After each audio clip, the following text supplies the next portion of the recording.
Good morning, all. Welcome to Shaheen Chishti Show. This show I will be presenting on a weekly basis. It's a podcast that will interview a woman who will describe her upbringing and if she's encountered any issues in that upbringing, and try to discuss generally the lives of women from various parts of the world. I welcome you to this show and thank you for your time. Good afternoon to the world audience from India. We today have an amazing icon which I like to converse with. Her name is Urmila Bhargava. She has been a courage for women in India and across the world as to what she has achieved in her life, despite all the hurdles that she had to put up with. Welcome, ma'am, to the show today. I'm honored to have you today here. How are you? Thank you. Fine, thank you. Ma'am, I would be honored if you tell us a little bit about how your journey was in terms of your childhood, what kind of family you were born into, which part of India do you come from, so the listeners can understand and learn from it, please. I belong to Mathura, a city in Uttar Pradesh. Right, I right. belong to a family of lawyers. My father, my grandfather, everybody was, distinguished lawyer. So legal Wonderful. profession is in my family. We Okay. have got fifth generation of legal professional. Is my two granddaughters are lawyers. Wonderful. So I Yeah, assume that you came from a educated family of Uttar yeah, Pradesh, which is the largest province of India. yeah. Yes. And I How think did that you, is a very special. please? That is a very special thing because three generations in my family were educated. My grandfather Right, was a graduate lawyer. right, So right. that made the difference. And the atmosphere in our house was totally amazing. Father was very liberal, broad minded, and without any gender bias. There was no difference in girls and boys, which is being faced in Uttar Pradesh even now. So Right. we were totally brought up in a very liberal atmosphere. We were given opportunities to develop our hobbies and talents. Like I was good in music, so all arrangements were given, and I was allowed to go for competitions out of city at that time. Wonderful. So tell us a Yes, little bit about your music. Who do you like most? Is anybody inspired you in I'm India? very fond of ghazals, and my Wonderful. favorite is I am very fond of ghazals only. Please. I sing geets and ghazal everything, but I am very fond of ghazals, and my favorite singers are uh, Jagjit Singh and from Pakistan, uh, Ghulam Ali. Could we request that you I sing love their something, a line or two for us, please, today? okay.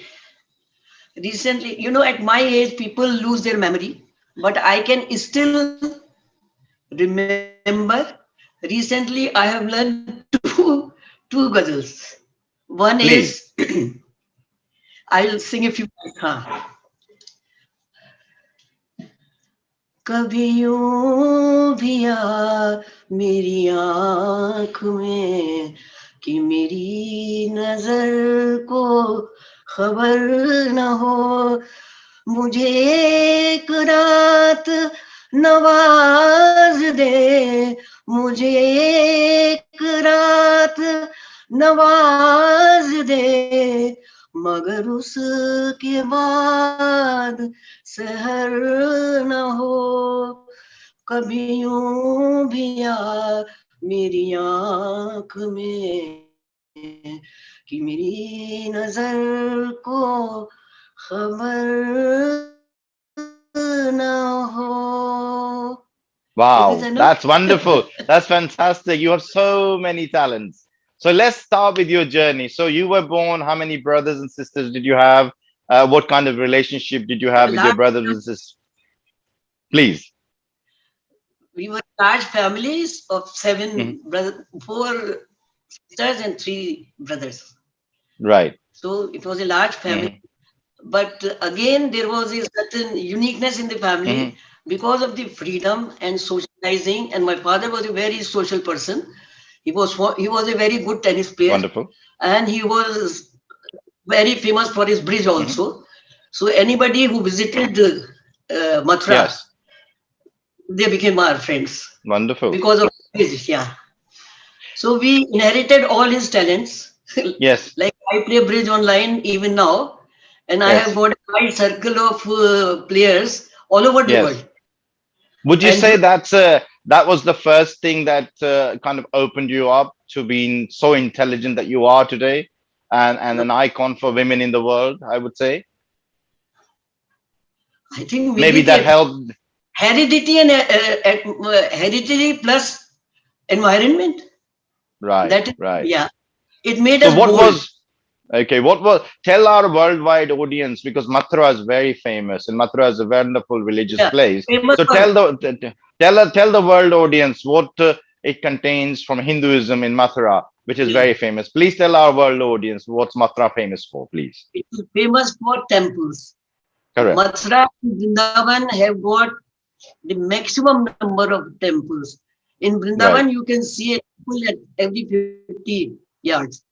Wonderful. And Wonderful. so, and they are beautiful temples. Hmm. And during the month of July and August, Yes. Mathura is flooded with people Right. for religion. Yeah. Ceremonies, So religious that is ceremonies, that basically. is Yes. the main thing. That is Right. very basic thing for religion, like Varanasi, Mathura, Yes. Yes. and Allahabad. Yeah. So it is one of the Wonderful. most famous cities for Correct, religion. correct. So Yeah. it's good for people in the world to learn about Mathura because Yeah. it's very close to Yeah. Varanasi. Varanasi is the oldest city in the world, and basically we encourage our world audience to come and tour our beautiful state of Uttar Pradesh, where we have such beautiful things to see, especially in the month of July and August, as Urmila ji Yeah. said. So tell us, Urmila ji, in terms of your upbringing, who was the most influential person for you when you were growing up? Was it your mother or your father or your grandfather or someone else? I lost my mother when I was young. So it Hmm. was only my father Right, who brought us up. right, right. So the father played a role of a mother as well, I'd Major say, role. in an Indian Major. society.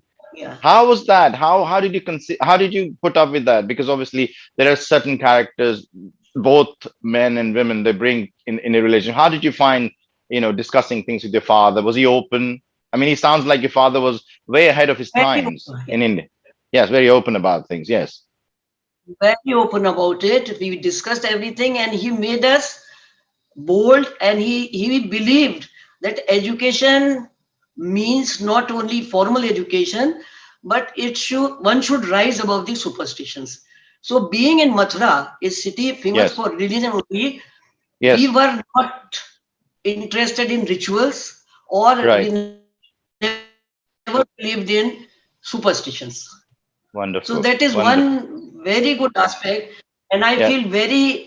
unhappy that now religion, not actual Yes. religion, Yes. regressive rituals have been encouraged, and people are going backwards. Right. Right. Okay. Well, that's a very, very valid point. So then your journey started in Mathura. Then obviously you went to school in Mathura. Yeah, yeah. Then tell us more No, about yes. how, and then you went to university. Where did you go? University or college in India, please? Allahabad, college and Hyderabad. university in Yes. Allahabad. Allahabad, yes. I did my Right. master's degree in education. Yeah. Right. Education. And what was your plan at Was- that time, Urmila ji? What were you thinking of doing in those days? Did you wanted to become an entrepreneur or to go into the field that you ended up going, or was it some other plans?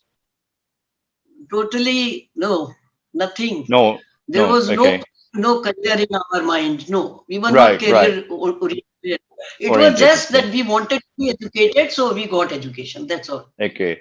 And was it And bar for women in yeah, those days, Urmila ji? Was it bar for women in those days in India to enter any fields, or did you find it very open and receptive from people? no, there were very few in medicine. There were hardly any engineers, but Right. mostly educated girls were supposed to join education centers. Right. That was the most they could think of.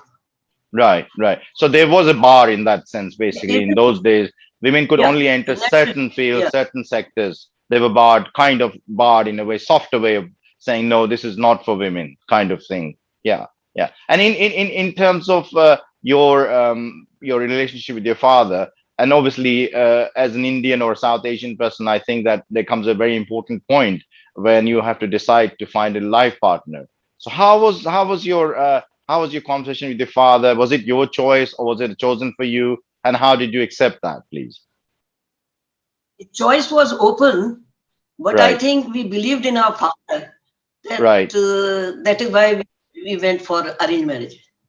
right, right. And Otherwise, did you have, so had they tell us, preferred, yes, yes. Tell us so a little bit I was about married how to did this. you, tell us how did you first time, had what kind of meeting you had with your husband and where did you both met first time and was it love at first sight or was it a bit more conversation? How did it all happen? Our worldwide audience would like to know all that. My husband was a tea planter, Right. and he was visiting Delhi during his holidays. And Yes. at that time, there was a wedding in my family in Delhi. Right. So it was arranged that I met him Okay. in Delhi at that. And you can say that we liked each other immediately. That is, Wonderful. and we got engaged. And marriage Uh, took place after 10 months. Great. Great. You know, Did you write letters for to each others or any communication took place between both of you before the marriage? we were Right. writing, but you can imagine the orthodoxy at that time that Yes. I was allowed to have correspondence, but Yes. other family members were not supposed to know this fact. So his Okay. letters were a well kept secret. Okay. Okay. Okay. Wonderful. Wonderful. What a love story that developed later on. So tell us Yeah. what was expected of you when you became a wife. What was expected you? Was it expected that you give up your career, forget about what you had studied, or was it more liberal when you moved into a different household? It tends to happen in India and in what I call Akhand Bharat that when a woman marries, she's expected to give up her career and sort of like sit at home and be a housewife. So how did you? What was your experience, ma'am? But I was going to the tea gardens, which had a very different set of rules, and where there were at least 70% Europeans at that time. British company. My Wonderful. husband was in a British company, and Yeah. 70% people were British, and only Yeah. 30% Indians were there. My husband was an engineer, Right. and by chance, the garden he was there, it was he was the only one on that garden. So I Wonderful. started my life in a 1,000-acre garden, small garden, which Yes. was being sold by the company. So he Uh-huh. was there to hand for handing over only. Right. So I was alone in that big bungalow, and on that area there was only one person there.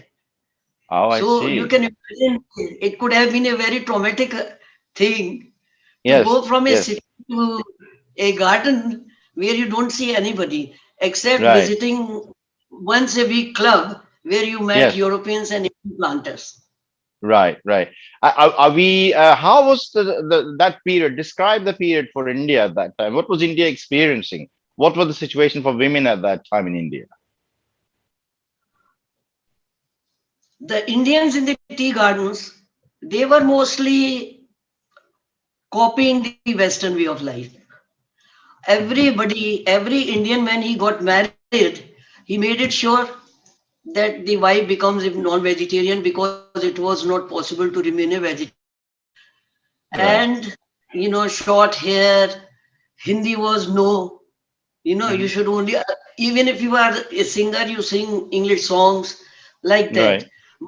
My husband was an outstanding player, Hmm. and he was famous because he had beaten Europeans in tennis. He was university and tennis Wonderful. blue.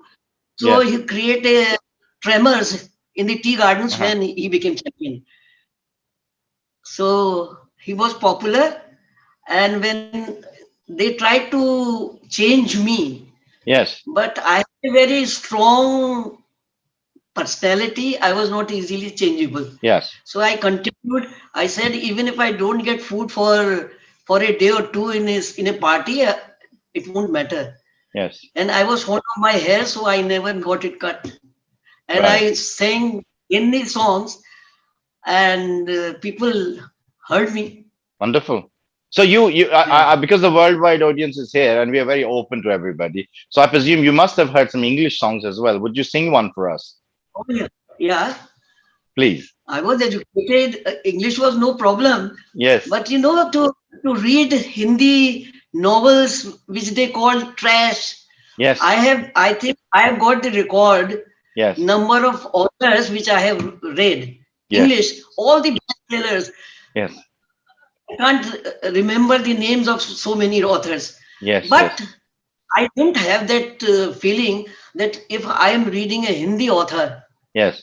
I am committing something, Yes. No, some that's offense. absolutely. You're within your right, ma'am, to be able Actually, I am to. very proud Yes. to be I am a very proud Indian. Yes. So am I. As a matter of fact, we have something in common there. I listen to Okay. Hindi music in London from 60s, Well, 50s, 70s, and 80s, and little bit of I will, 90s. I'm a great fan. you I'm know, a great student of Hindi music. very good. Nice to know. Yes, yes, that's Actually, and in the house, in the bungalows, the ladies behaved like meme sahib. That was the yes. normal. They will call the servants, koi hai. I said, when you Hmm. know their names, it is more Yeah, dignified to call a person by their name, not yes, koi hai. yeah, The food they will say, Bera, khana dikhao. yeah, yeah. I used to say, I have seen it. I will not take because I Right. resented these bad habits. These Yeah, are very derogatory. yeah. No, I understand, and I think that comes across in your wonderful, determined personality. That's why you came all this far on this journey and been so successful. And I'm sure all the people across the world are looking at your personality and the courage that you've shown. So tell us. I read that you lost your husband as well. So Yeah, how traumatic was that? Did you have children by then, or yeah. was it all of a Three sudden? minor, How three minor children. I three had minor three children? minor children. Yeah, the youngest was Yeah, 16 yeah, years old, and yeah. the eldest was 16 years old, and the youngest was 6 years old only. And it was Right, so right, in few hours I lost him. right, right. Was it very? I presume, and I can only say my words. It's basically must have been very traumatic for you at that time to Yeah, to lose your and husband at with that three young time, children. Yeah, yeah.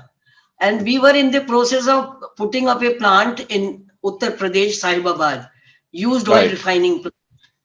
right, right. So, which was incomplete. As you Yeah, know, the business conditions even now are not very conducive to business. At yeah, that time, it was totally bad. yeah, yeah, Delays used to occur. yeah.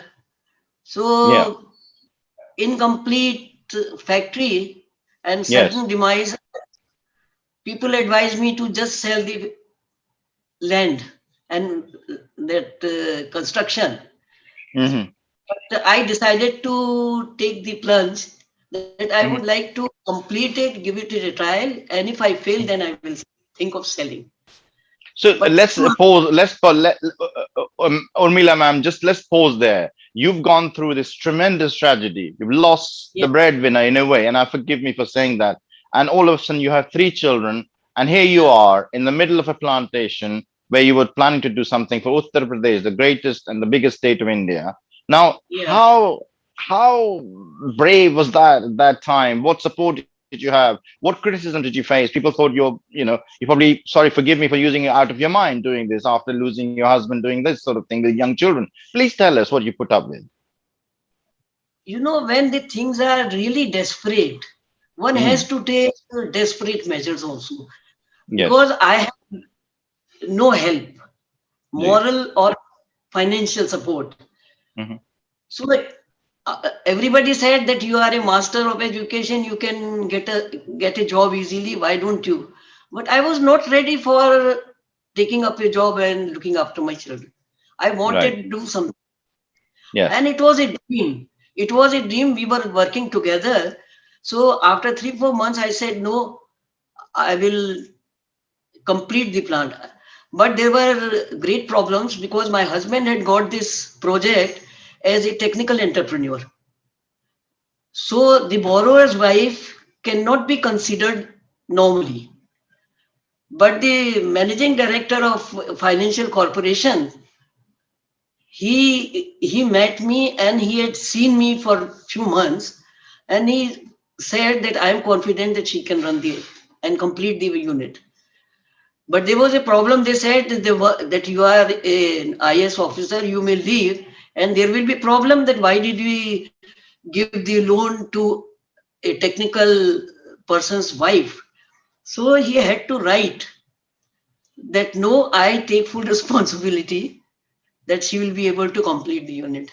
And they disbursed the loan, and I completed the unit in 3-4 months' time and commissioned the plant. So we were talking about your beginning of your entrepreneurial career, which was what you were describing, an IS officer who felt that you had what Yes, it requires to I be successful. confidence and yeah. Please. But even then, things were pretty bad Hmm. because a woman entrepreneur Hmm. was almost an unknown figure at that time. Right. Right. Banks, banks were not comfortable. Yeah. So everybody believed when the unit was commissioned that ultimately it will be sold. So Yes. there were people who were telephoning me and asking, then when are you selling it? Right. Right. They wanted me to fail. And the Yes. more they wanted me to fail, Yes. probably my determination to succeed Yes. became stronger and stronger. Yes. And I I was quite a, easily. Yeah, I quite easily correlate that to myself as well. Whenever people challenge people, they tend to come out with their best. So presumably you have this uh, tremendous amount of determination and conviction yeah, that you will yeah, succeed irrespective of what comes your way. And it doesn't matter what yeah, it is, but you will get there. And that's yeah. important. And the most important thing that we're learning from you, despite all the hurdles, you were never going to give up. You just didn't know No, what giving up was, it just, because you know you I didn't never give expect. up.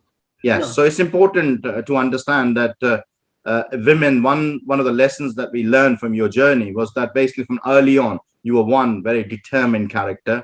You stood out, and you took on early responsibility, or was forced on you the early responsibility, and you, in the face of all that, you basically came up and delivered.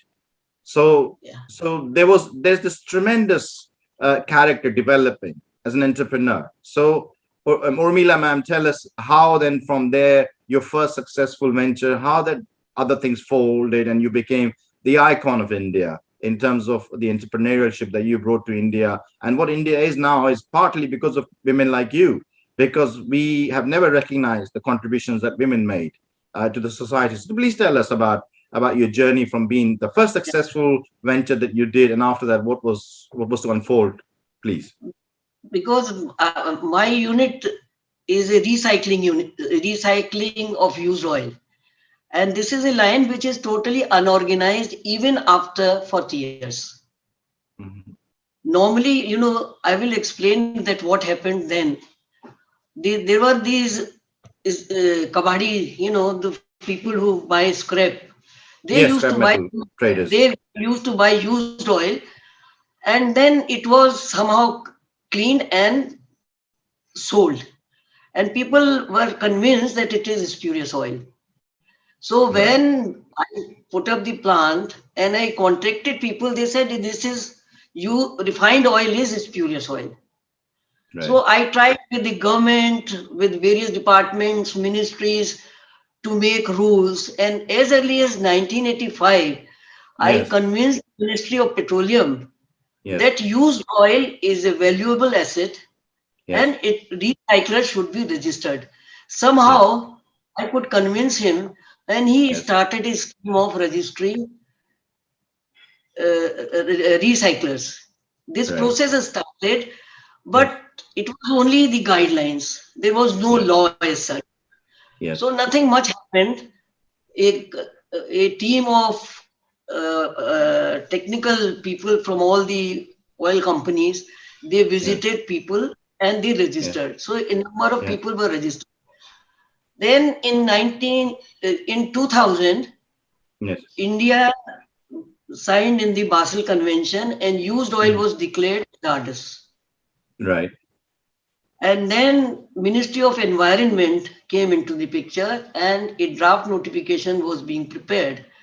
I Hmm. was part of that team, of that task force, Wonderful. because the ministry did not know anything about used oil. Right. So, so I was able to influence them and make Yeah. certain rules. But even then, after making the draft policy, the notification did not do something like Yes. collection of used oil or sale to the oil companies. There was Yes. all these factors were not taken into consideration, and Right. nothing much happened except Right. that now after 2004, 2000, only the registered people could buy used Yes. oil, Right. but Right. it did not Right. help. The prices, it became a commodity which got more and more price. So Yes. people believed in buying, the registered people wanted to buy the oil and resell it. So it Correct. did not help actually the industry. Correct. Correct. And ma'am, can I just ask you to pause for a minute and tell us the situation at that time? You're talking about 1985. That's just before India was to become a liberalized country in terms of economics. Manmohan Singh's a grand gamble.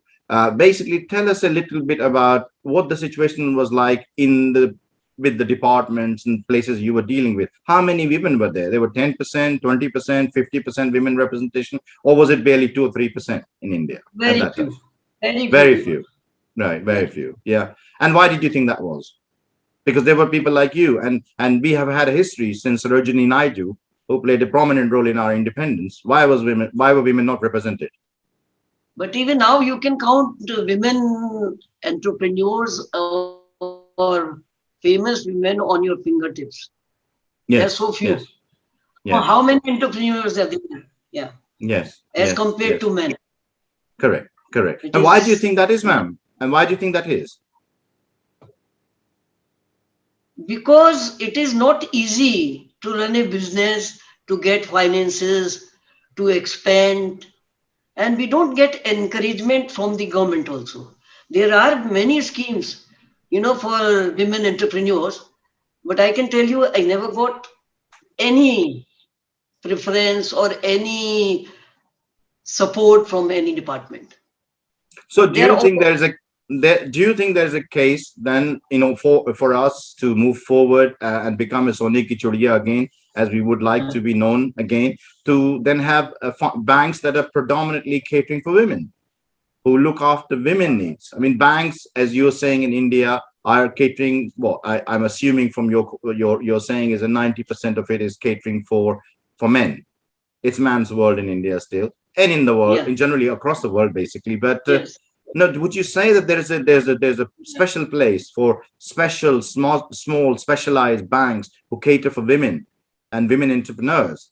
Because if women are having problem in obtaining And then, finances, which is a key to running a business, then obviously there's a case to be made where we need to come up with some solutions. And you think the solution may also be that we need women banks where women run those banks, or even men run it, but there's a specifically women needs. What do you think?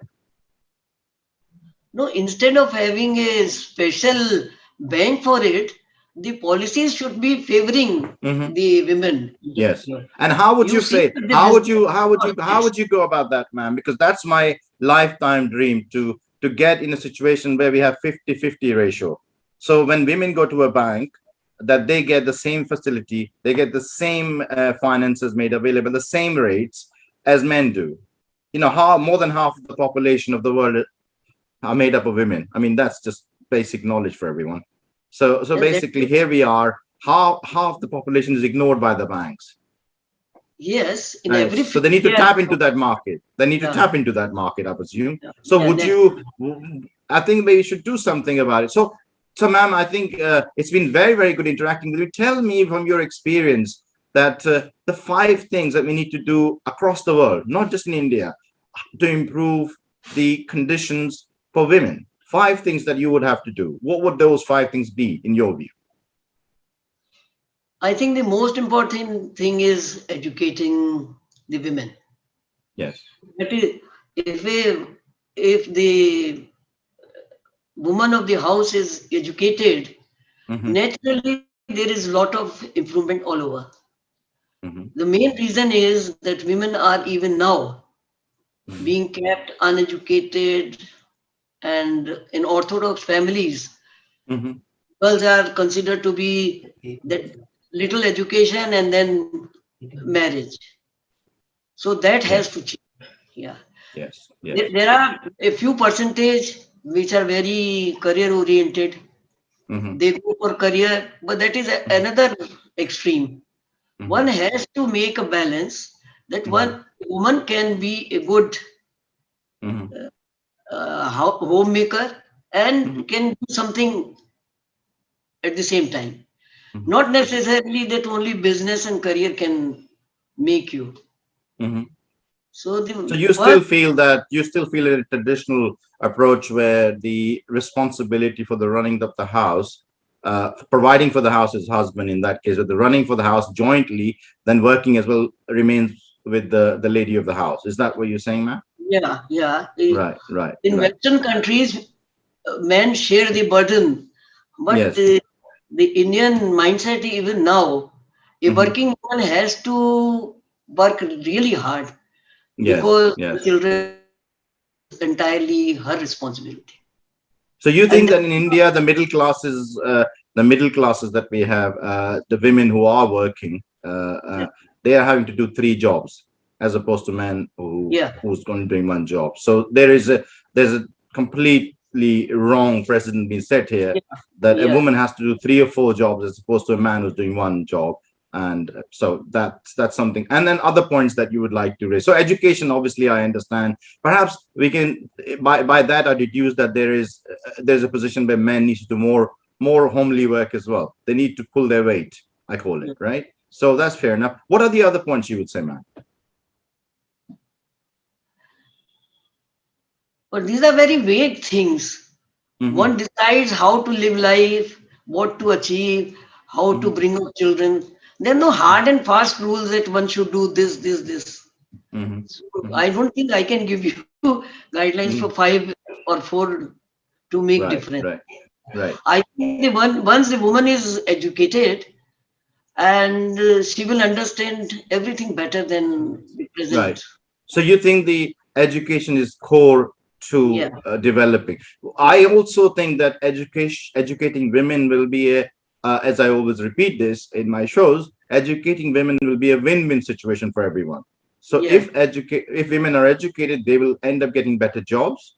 There'll be yeah, more job creation, and the job creation will lead to higher revenue being raised in taxes, which will allow India to prosper. And in this case, Uttar Pradesh, where you come from, the wonderful state of Uttar Pradesh, it will be more prosperous. There'll be more roads. There'll be more women's safety, and at the same time, the multinational companies that you have actually also represented would have better products because women understand women better than men do.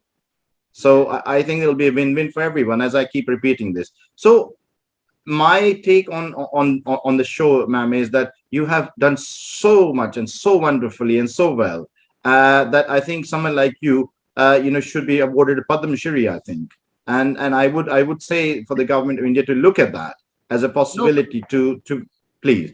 And also one last but message for the audience across the world, because women in the Western world, ma'am, they have similar problems. We have issues in India, and I think you cited education as a key, which I always believe anyway. The women should be highly but educated and should be please. I mean education in the real sense, not only going to university or college, but Yes, the mindset has to change, yes, and for yes, that the education system in India has to change. right. How would you change that? What would you recommend we change? I mean, it's a very difficult thing, Hmm. but I think one We should the best of all countries. I mean, the education system should be modified. hmm, We should take something from America, something from England, like that, hmm. Okay, and then okay, make a year better. Uh, right. just this rote memory and giving examinations, getting 95% marks, I think that has really ruined the education system. And Right. people, after being educated, are Mm. not treating women and their family as they should be Sure, treated ma'am. with Sure, respect. sure, So sure. the school should teach Yes. that you have to be respectful for towards women, and then Yes. naturally the security of women will automatically. When the child sees that women are respected in the family, that child is not going to misbehave with others. That is Right. my No, I feeling. think that's an absolutely correct observation, and I think that's an important observation, if I may say so. What we do learn from talking to you, ma'am, is that you were brought up by a liberal father. Yeah. You then were a determined character, despite all the roadblocks that you faced. You made it through, and now you're an icon for women. I salute you. I think No, you've but done tremendously well, and what a wonderful character, and what an honor to be spending time with you. And may God bless you.